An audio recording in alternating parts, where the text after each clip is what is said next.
Social Perspectives is brought to you by Everett and Kennings. Hello and welcome to Social Perspectives. I'm J. Gentile Everett, and I am delighted that you joined us for today's show. We're going to be talking about race relations in America.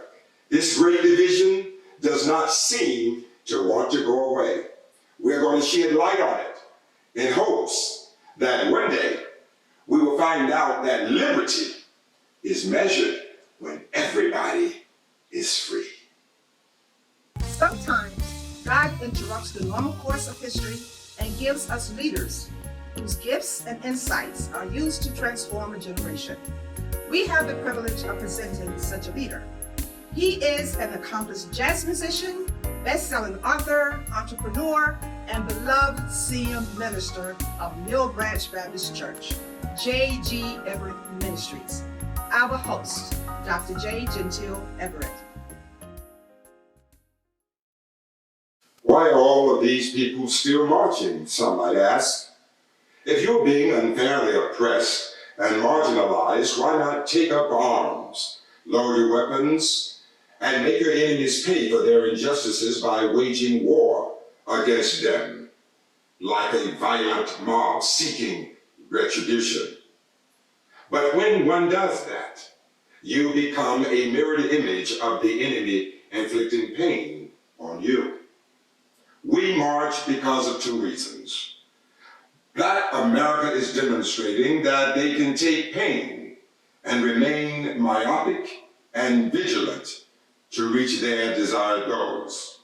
And two, pain does not convey to anyone a license to inflict pain on others.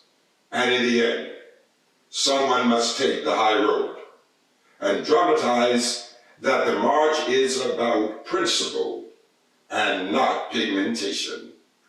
We'll be right back.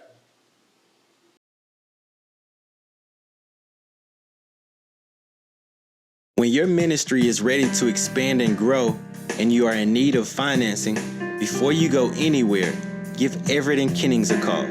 With minimal information, Everett and Kennings can have you financed in 1 to 2 days. The interest rates are at an all-time low and no credit checks are necessary. No personal guarantees. This company is owned by ministers who understand vision and they have loan programs for any situation. Construction or renovation, they have the funds to do your deal. You can call them at 877-320-0115, 24 hours a day, and they have staff to direct you. Everett and Kennings, your one stop for all your ministry financial needs. Their motto is, pastors bring the message, we'll bring the money for ministry. On March 25, 1931, 24 teenagers were hoboing a freight train traveling between Chattanooga and Memphis, Tennessee.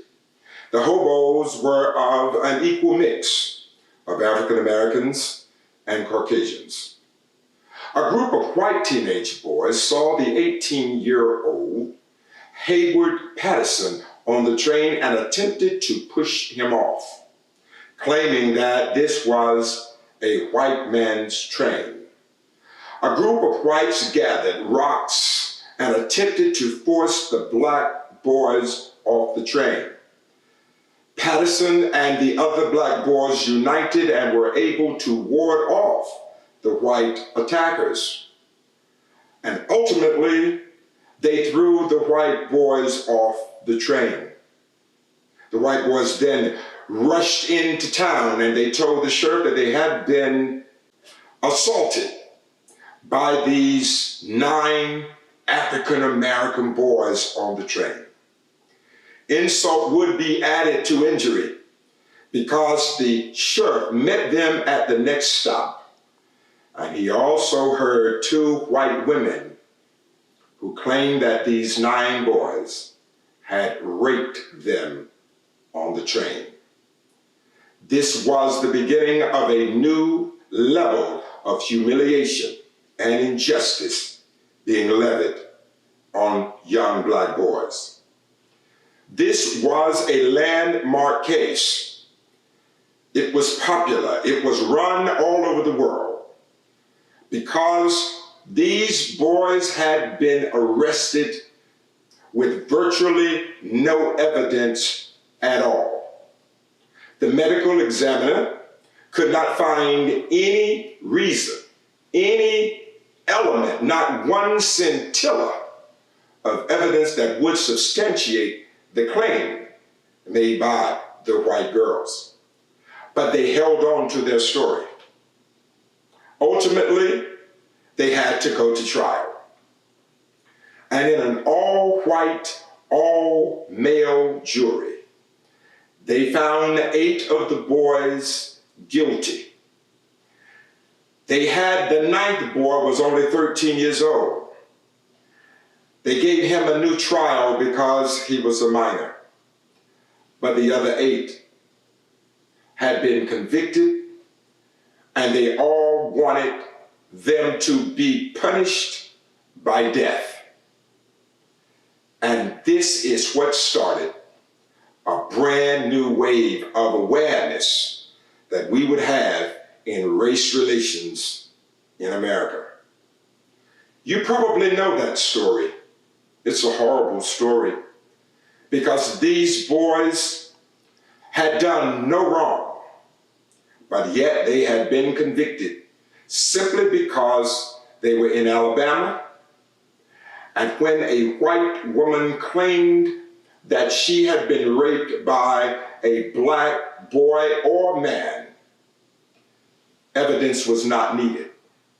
All that was needed was her proclamation that it happened.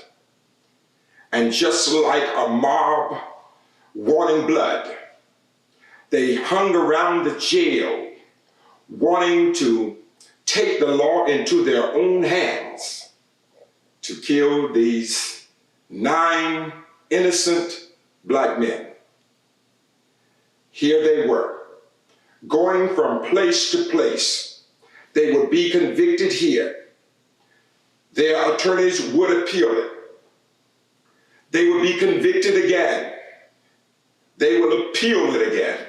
And it went all the way to the Supreme Court. And the Supreme Court found that they had not been adequately represented and that they had not been tried by peers who were like them. They suggested there had to be at least one African American on the jury before that jury or that decision could be valid. This went on for years and years. In the process, the youngest boy had to stay in jail for 6 years for a crime he did not commit. And he had to deal with the horror, the pain of jail and even prison when he was innocent.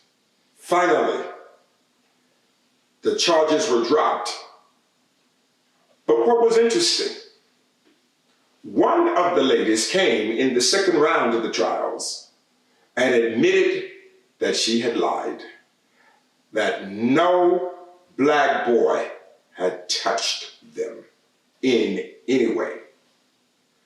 Even with that new information, they still found them guilty because of the word of the other one. It's a horrible story. I bring it up because Black America has had to endure these kinds of injustices for a very long time. We are wondering why they are marching. They are marching because it's an old story with all African Americans. We know all about oppression and injustice. We know what it's like to be discriminated against. So we march. We march because it is the only way to show our true character, that we mean no harm. Marching feet is just our way of saying we just want to be a part of a fair and equal America. We do not seek racial supremacy. We do not embrace that we are greater or better than any other race. We're marching because all we're saying, let us be included and let us be represented and give us equal treatment under the law. Stay tuned. We'll be right back. I've been feeling like this my last chance on. What's up, world? It's Rough Guy Rhymes, the leader of the Dream Big lifestyle, and I'm here to tell you to dream big.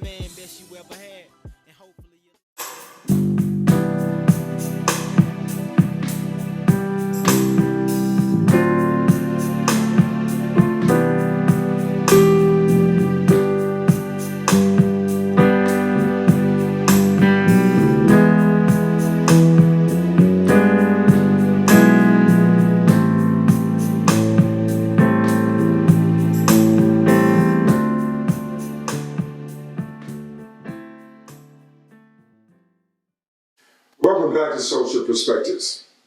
Why are we marching? Why is there so much unrest in the Black community? Those are legitimate questions. But we must take an inventory, a kind of historical look back to see what Black America has had to endure and for how long. You know, there was a time when I really thought that America had gotten beyond the issues of race. I recall vividly one day, shortly after Barack Obama had won the presidency, I went to my father's house and I said to him, "Dad, America has turned the corner. They've elected the first African-American president. And I am thrilled. I am happy that finally we are seen as equal. We won't have to worry about being discriminated against. We won't have to worry about being castigated or to be negatively or pejoratively described in any way. We have overcome." My dad looked at me and he said, "Son, I wish I could share your enthusiasm. I'm an older rat in the barn. I've seen much more than you could ever imagine. So it's slow for me to believe that all of the pain, all of the ugliness, the cavalier use of the N-word to describe Black Americans," he said, "it's just hard for me to accept that we have just turned that corner. Things have gotten better, but it's just hard for me to imagine it." I kept trying to make the case that I was sure that America had turned the corner. I was sure we didn't have to worry about that anymore.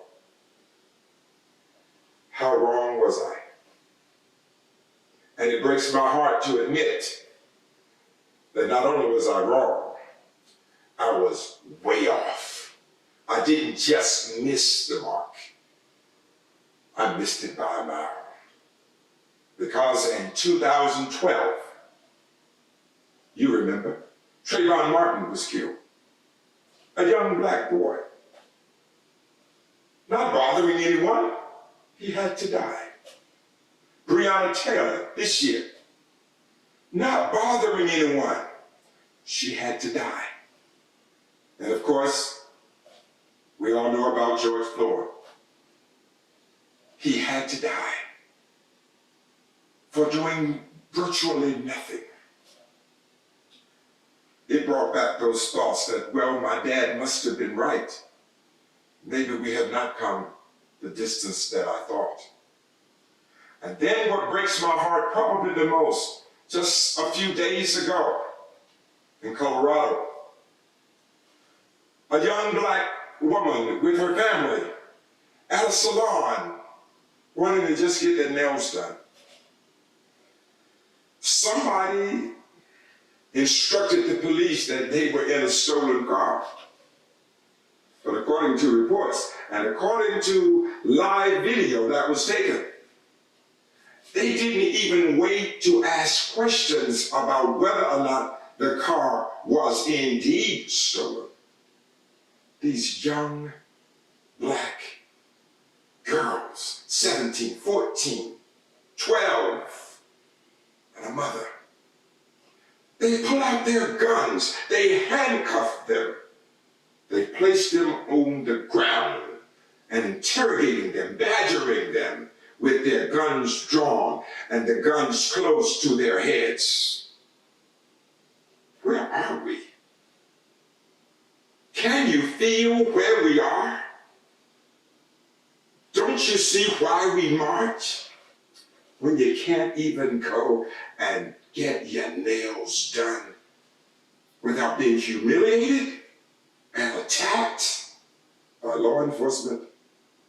And what was so amazing, all of these policemen for 4 unarmed black women.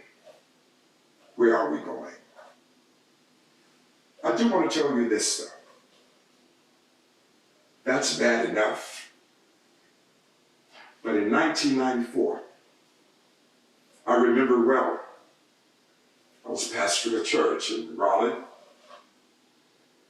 and something happened, and it shook the foundation of America.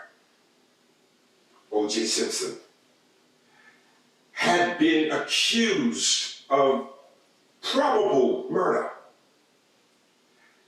And he was in that Jeep along with his friend, and the whole world stopped. They turned from the games. All of the networks interrupted regular programming to see how this saga would unfold and how it would end. You all know what happened. He was arrested and he was ultimately charged with the murder of his estranged wife and her friend, Mr. Copeland. Now, the next year was the verdict. The verdict shook the foundation of America. Some of you remember.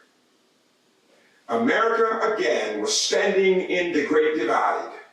It was an us against them kind of concept and pattern. And when O.J. Simpson was acquitted, or when he was found not guilty, white America could not understand how that was possible.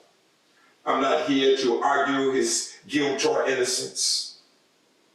That's not even my issue. What is at issue, as I look back over that now, maybe the case had nothing to do with murder. Maybe it was an opportunity for Black America to have a taste of revenge. Perhaps to show white America what it must feel like to be the victim of injustice. Stay tuned. We'll be right back.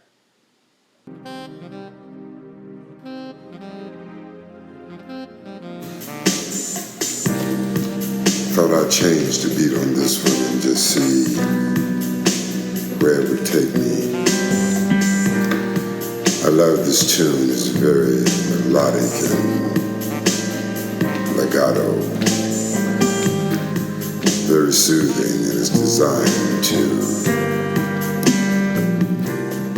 cause the listener to relax and enjoy the vibe. Welcome back to Social Perspectives. In our final segment, I want to suggest that perhaps there should be another reason why we should march. I thought about where we are right now, the zeitgeist of our time. I thought about we're suffering during this pandemic. Many people have lost wages. Jobs have been lost. Businesses have closed. And I had to ask myself the question, why is it that the Democrats and the Republicans can't seem to come to a deal for the least of these, for those who need some help? One argument was, if they gave those who are unemployed $600 extra a week, it would de-incentivize them to want to go to work. Well, then there's another side that says if we don't give them this, the economy will remain in a free fall. If people have money, they will spend it. I thought about that for a while, and I asked myself the question, why is it so hard to make a deal? I'm not in Congress, have no interest to be. But I asked the question to myself, do they not know that people are suffering? People are in need? I'm talking about food versus medicine. People need a roof over their head. What will they do? And then I did some research. I found out something that was very interesting. First of all, the Speaker of the House makes an annual salary of somewhere around $223,000 a year. Also, the President of the Senate, the majority and minority leader of the House and the Senate, make a salary of approximately $193,000 a year. Also, the average congressman will make a salary, or a base salary, of $174,000 a year. Now, this is what's interesting. With all of the closures and all of the shutdowns and all of the people who lost jobs and trying to figure out how they're going to make it, the question is, what happened to them? Did their wages stop? Was there some interruption in their income? Well, the answer to that is an ostensible no. They continued to get paid. Perhaps it's more difficult for them to make a deal on $2,400 a month because it's been so long ago before any of them made $2,400 a month. And maybe some of them are out of touch. Case in point, the average congressman, according to statistics of 2016 and 17, their net worth was some $1.2 million. Same thing in the Senate. It was a little higher in the Senate, 1.4, 1.5, some, many cases, $3 million net worth.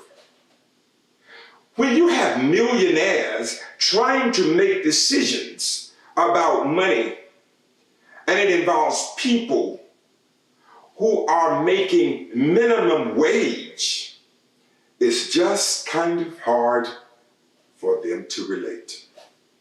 Because they don't worry about their light bill, their car payment, or their mortgages. They're insulated from all of that. Perhaps it's time for us to try to bring some people and get them in office who came from the grassroots of the community. Because according to statistics, the average public servant in this capacity has 12 times the wealth of the average American family. All I'm saying is, It's kind of hard for the rich to understand the life and the mind of the poor because they do not relate and they are not connected. Just something I thought that I would throw out. While we're marching, we're trying to move closer to a more perfect union. We're trying to move closer to a place of equality. I'm J. Gentile Everett. I'm going to have to stop there. But I hope you enjoyed this telecast and keep looking. We have some wonderful shows that we're getting ready to bring you in the future. So God bless you all, and please take note of all of our sponsors. We are grateful to God for all of them. They are the best. We'll see you next time on Social Perspectives.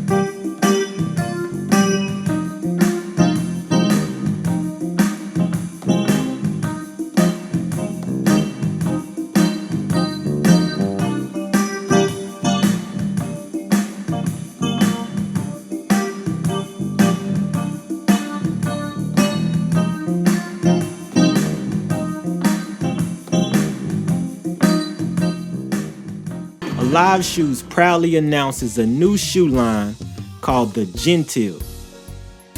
The new classy, cosmopolitan footwear was designed for the upwardly mobile personality who believes in making statements of cool with each step. The Gentile footwear is the shoe for all occasions because cool never goes out of style. Go to aliveshoes.com/Gentile and step into your cool. All proceeds are going to the Kingdom Building Ministry of Mill Branch Baptist Church in Fairmont, North Carolina.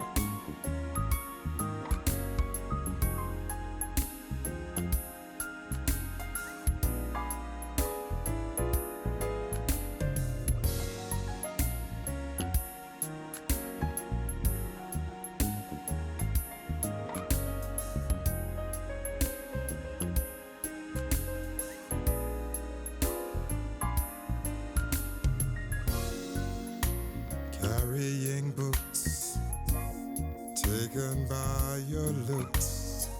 Hey girl.